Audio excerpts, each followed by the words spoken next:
今日預備三文魚炒飯，唔知你哋鍾唔鍾意呢？首先要煲咗落飯先，跟住不起攤凍。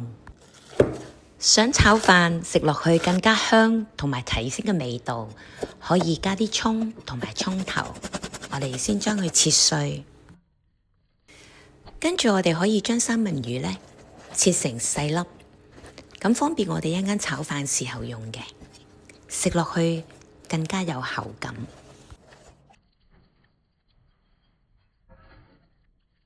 之後我哋呢就放少少鹽去醃佢一陣。預備3隻雞蛋，材料就係咁簡單啦。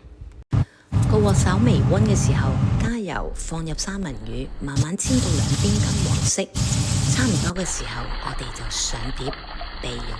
剩翻落嚟嘅油，我哋千祈唔好倒咗佢，因為魚油我哋炒飯特別香㗎。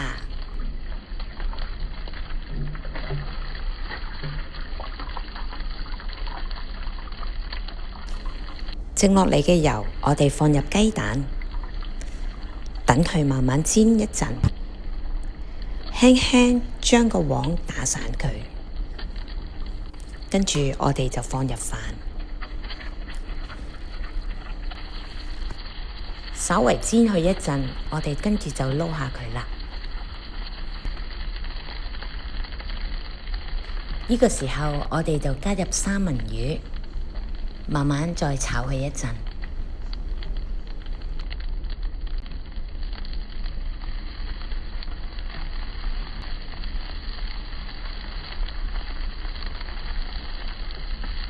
係時候可以加返啲鹽調味，放入蔥頭，再炒佢一陣。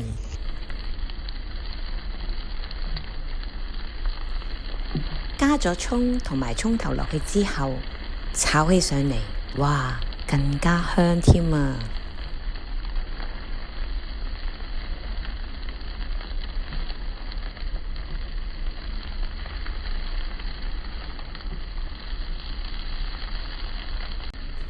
話咁快，三文魚炒飯咁就完成啦。